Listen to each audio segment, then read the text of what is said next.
Langkah baiknya berdoa. Berdoa dimulai. Bismillahirrahmanirrahim.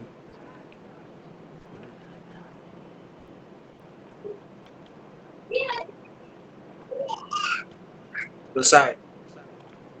Memberi salam. Assalamualaikum warahmatullahi wabarakatuh. Waalaikumsalam warahmatullahi wabarakatuh. Terima kasih atas kehadirannya yang sudah bergabung lewat Google Meet.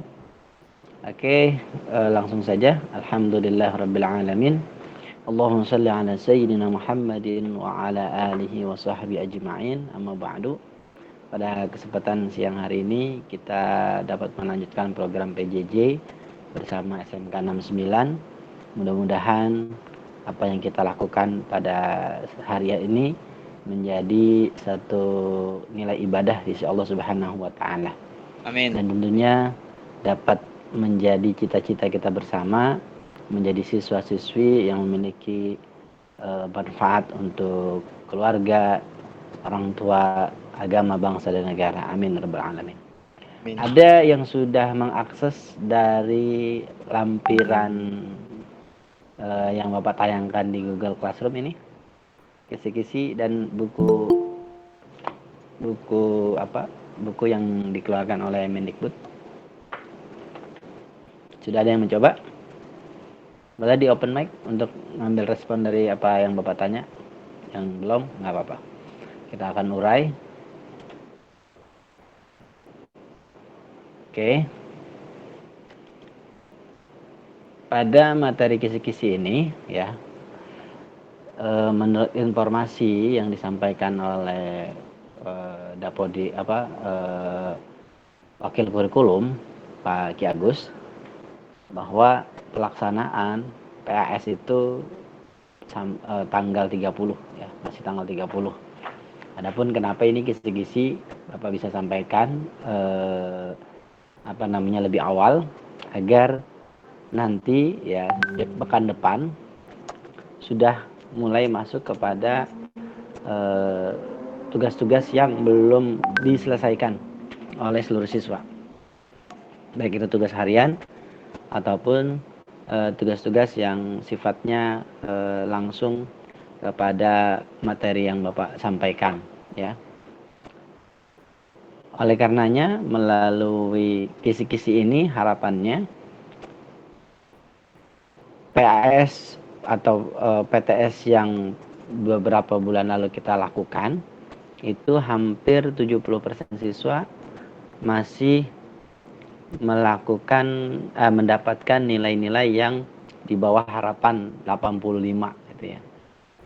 Nah, maka harapan Bapak melalui kisi-kisi ini bisa menjadi perhatian seluruhnya untuk mempersiapkan materi-materi yang akan keluar, karena komposisi soal non eksak itu ada 40 ya, 40 pilihan ganda. Berarti ada beberapa pertanyaan-pertanyaan yang non eksak ini secara jawabannya ada kemiripan-kemiripan karena poin A sampai poin E begitu. Langsung kita masuk ke materi kisi-kisi PAS tahun 2020-2021. Nah, materi kisi-kisinya adalah yang pertama kita tentang bab berkompetisi dalam kebaikan. Nah, ini menjadi soal-soal yang Bapak cantumkan itu dari subbab yang kita bahas ya, ada 6 ya, termasuk ilmu tajwid yang belakangan Bapak angkat sebagai materi pengantar pengenalan pembacaan Al-Quran. Jadi ilmu tajwid juga menjadi salah satu bagian dari pemahaman kepada ayat-ayat Al-Quran dan pelengkap dari subbab-subbab materi-materi yang disampaikan. Nah, adapun secara garis besar ya selalu ya dalam tiap-tiap bab materi soal yang akan keluar itu adalah secara definisi ya, secara pengertian, kemudian pembagian daripada apa subbab itu, kemudian contoh-contoh perilakunya yang bisa kita terapkan dalam kehidupan sehari-hari. Maka hal ini ada kemiripan-kemiripan soal dari jawabannya.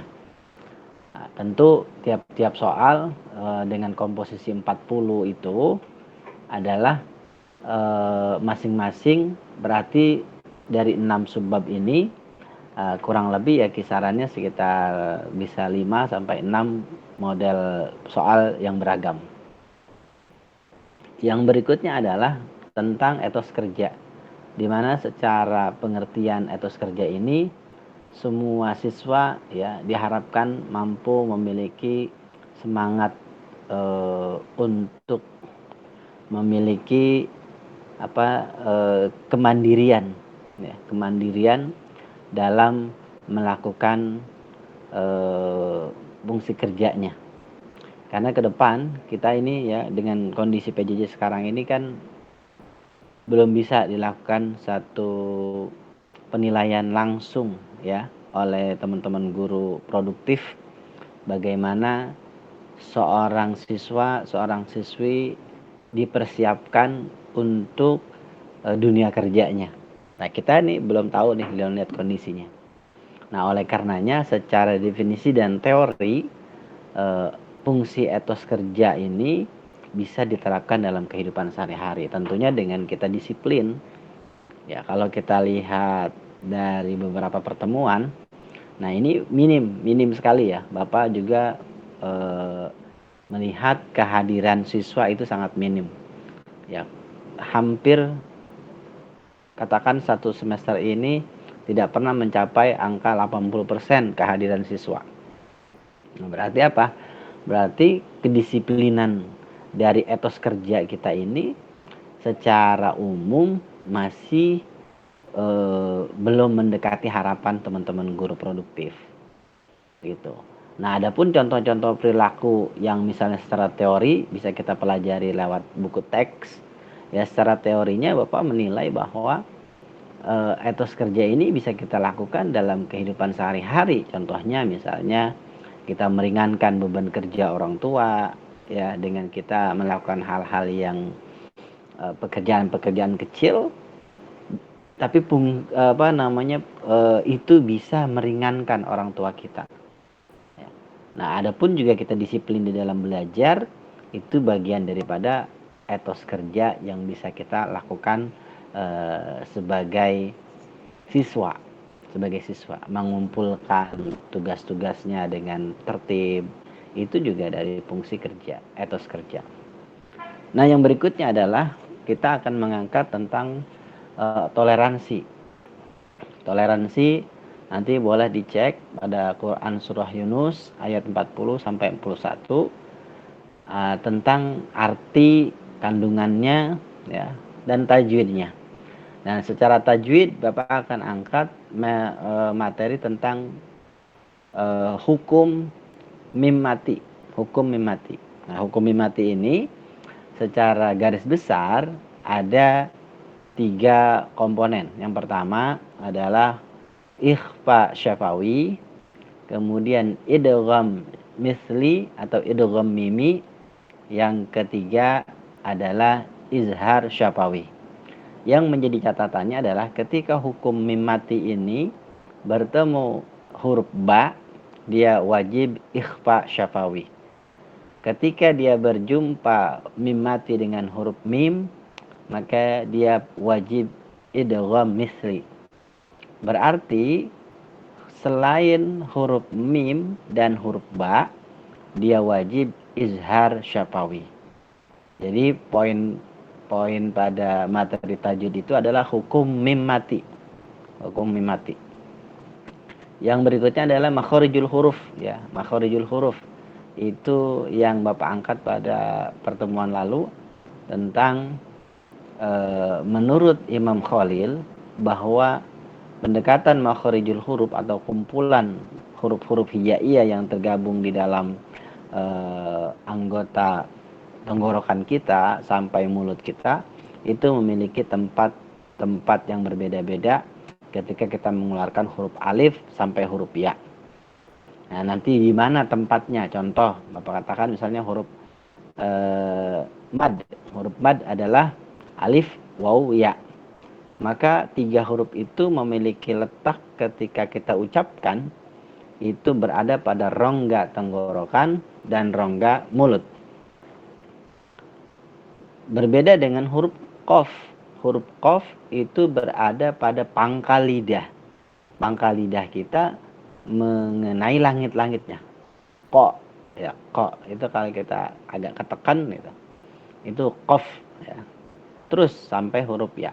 Nanti kalian bisa ngambil materi itu pada pertemuan minggu lalu sudah Bapak tinggalkan skema materi makhorijul huruf. Yang berikutnya adalah penerapan daripada toleransi, ya, toleransi dalam seagama, toleransi beragama, toleransi dalam hal keyakinan. Nah, ini juga menjadi contoh nyata buat kita terapkan dalam kehidupan sehari-hari, karena hari ini ya kita melihat bagaimana dengan adanya media sosial sangat terbebas, sangat bebas gitu ya, orang memberikan komentar ya, baik itu makian, cacian ataupun pujian. Nah, akan tetapi kita tidak pernah memandang agama, bangsa, suku. Selalu kalau orang yang tidak sepaham dengan kita mengintimidasinya dengan cacian atau dengan bullying. Nah, hal inilah yang dikatakan secara garis besar toleransi di dalam diri kita belum ada. Nah, oleh karenanya melalui pesan materi toleransi, bagaimana penerapan dalam kehidupan sehari-hari, dalam kehidupan di media sosial, apa batasan-batasan toleransi. Kalau sudah masuk ke kaidah keyakinan, maka di situ tidak ada batas toleransi. Ya harus kita yakini bahwa orang yang menganut agama Kristen silahkan ya mengamalkan ibadahnya. Jangan kita ganggu. Begitu sebaliknya. Kita dalam konteks ibadah kita jangan selalu diganggu oleh orang-orang yang tidak seyakinan dengan agama kita. Nah, disitulah toleransi muncul penerapannya. Yang berikutnya adalah tentang iman kepada kitab-kitab. Nah, iman kepada kitab-kitab ya, ini sejalan dengan materi beriman dengan kepada para nabi dan rasul.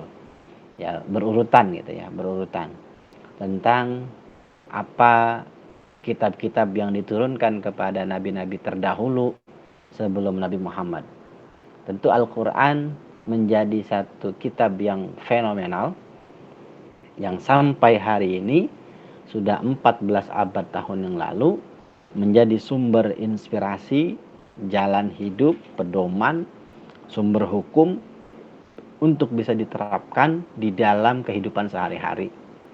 Tanpa menafikan kitab-kitab sebelumnya, bahwa kitab Al-Quran itu terkumpul semua pesan-pesan yang ada di Taurat, Injil, Zabur.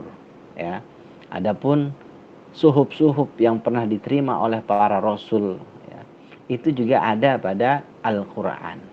Nah, oleh karenanya kitab-kitab terdahulu tanpa kita menafikan ajaran-ajaran ketauhidannya di Al-Quran sudah ada. Nah, hanya bagaimana konteks kitab-kitab terdahulu itu bisa menjadi cacat lantaran banyak-banyak pengikutnya tidak tertib atau tidak sejalan dengan apa yang diwahyukan kepada nabi-nabi terdahulu. Nah, oleh karenanya Al-Quran sejak diturunkannya sampai hari ini mendapatkan satu pengawalan, baik itu dari Allah sendiri ataupun dari orang-orang yang mampu menghafal ayat-ayat Al-Quran. Makanya ketika ada orang yang berusaha menista Al-Quran, berusaha menggandakan ayat-ayatnya atau mengurangi ayat-ayatnya, selalu terlacak, ya, selalu terlihat, selalu ketahuan oleh orang-orang Islam yang menjaga dalil-dalil Al-Quran tersebut. Nah, itu nanti bagaimana penerapan iman kita dalam kitab-kitab terdahulu dan kitab Al-Quran, bagaimana contoh-contoh dalam penerapannya kehidupan sehari-hari. Tentu selain kita membaca isinya, mengamalkan isinya, juga kita bisa meyakini secara lisan, secara hati, ataupun pengamalannya. Jadi konteks keimanan itu bukan hanya diucapkan, akan tetapi dilakukan dengan perbuatan, yaitu diamalkan perintah-perintahnya, dan juga diyakini secara hati ataupun lisannya meyakini. Maka 3 konteks unsur itu menjadi keimanan yang sempurna. Begitu juga kita masuk kepada materi iman kepada para nabi dan rasul, bagaimana jumlahnya para nabi dan rasul yang wajib kita imani adalah 25, maka tidak boleh kurang satu, ya. Dengan kita misalnya menafikan nabi selain sebelum Nabi Muhammad, atau malah Nabi Isa sebagai nabi penutup, ya, tidak boleh seperti itu. Maka 25 para nabi dan rasul itu sudah menjadi kewajiban yang mutlak untuk bisa kita imani, kita yakini keberadaannya, ajarannya, dan kita terapkan dalam kehidupan sehari-hari kita. Yang berikutnya adalah bahwa bagaimana fungsi kedudukan iman kepada para nabi dan rasul. Ya, kalau kita yakini ada para nabi dan rasul yang memiliki kesabaran yang sangat tinggi, ujiannya lebih berat dibandingkan umat-umat terdahulu, ya, seperti yang mendapatkan gelar ulul azmi, ya, itu hanya spesial kepada 5 nabi. 5 nabi yaitu Nabi Musa, Nabi Ibrahim, Nabi Isa, dan Nabi Muhammad, dan satu lagi Nabi Nuh, yang memiliki kesabaran yang begitu tinggi dalam mengarungi atau menerapkan nilai-nilai tauhid yang diwahyukan oleh Allah kepadanya. Maka memiliki keistimewaan mukjizat, ya. Banyak mukjizat yang disaksikan oleh orang-orang pada zaman dahulu, dan mukjizat terbesar yang bisa kita saksikan adalah Al-Qur'anul Karim, karena itu sampai hari ini masih tetap utuh dan dijaga dan terjaga. Nah, itulah salah satu peran penting dari iman kepada para nabi dan rasul. Maka contoh-contoh perilaku dari keimanan kita kepada para nabi dan rasul harus bisa kita buktikan dalam kehidupan sehari-hari. Contohnya, ya, nabi memiliki sifat siddiq, ya harus kita lakukan sifat-sifat siddiq tadi, ya, dalam kehidupan sehari-hari. Kita harus jadi orang yang jujur, orang yang benar dalam konteks apa saja. Kemudian nabi memiliki sifat fatanah, ya, nabi memiliki sifat amanah, nabi memiliki sifat cerdik, ya, pandai.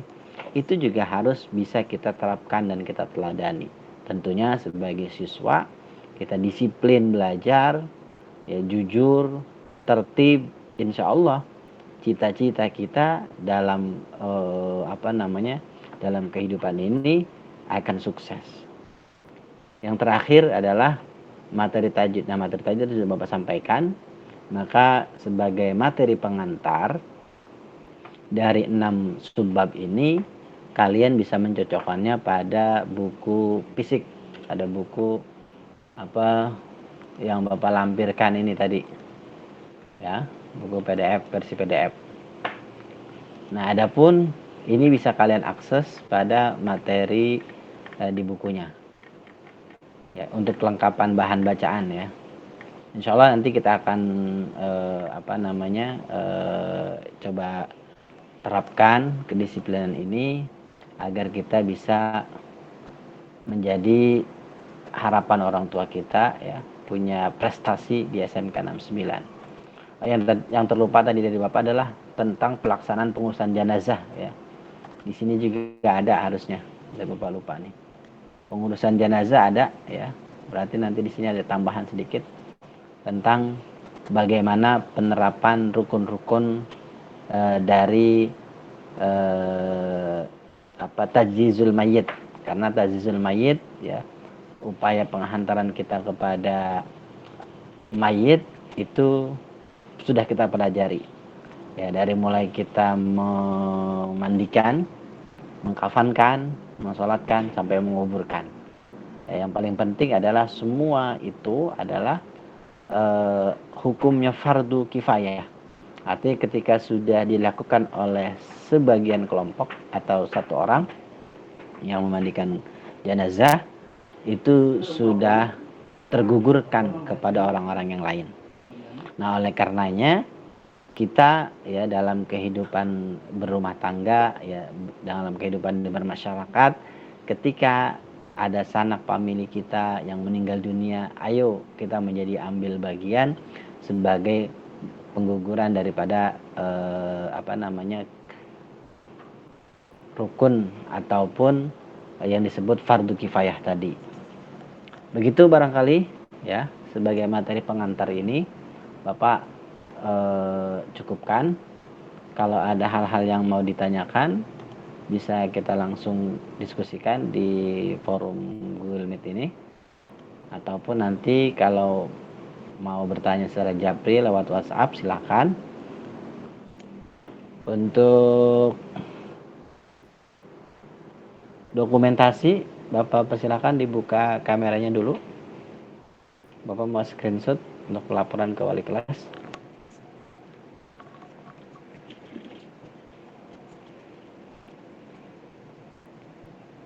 Yang Bapak sampaikan sudah cukup jelas dari subbab materi yang kita pelajari. Boleh di open mic untuk merespon apa yang Bapak sampaikan. Menurut saya cukup, Pak. Oke, yang kasih Adit. 12, 11. Nah, berkurang lagi ya. Tadi kalau nggak salah sudah hampir 14. Oke, Irfan mana Irfan? Belum dinyalakan kameranya. Sama Rahmat, Mahesa. Yang perempuannya nggak ada sama sekali nih. Tumben. Ada Pak satu. Ya. Keluar ya? Siapa? Hah? Perempuannya siapa? Sriaryanti Pak. Sriaryanti. Mana kok nggak ada? Soal tadi juga habis meet Pak. Nggak tahu, mungkin nggak ada paketan kali Pak. Oh habis, oke. Ya nggak apa, berarti nanti rekaman ini sebagai materi pengantar Bapak tampilkan juga pada lampiran classroomnya ya. Oke, kita tutup dengan membaca surat Al-Fatihah.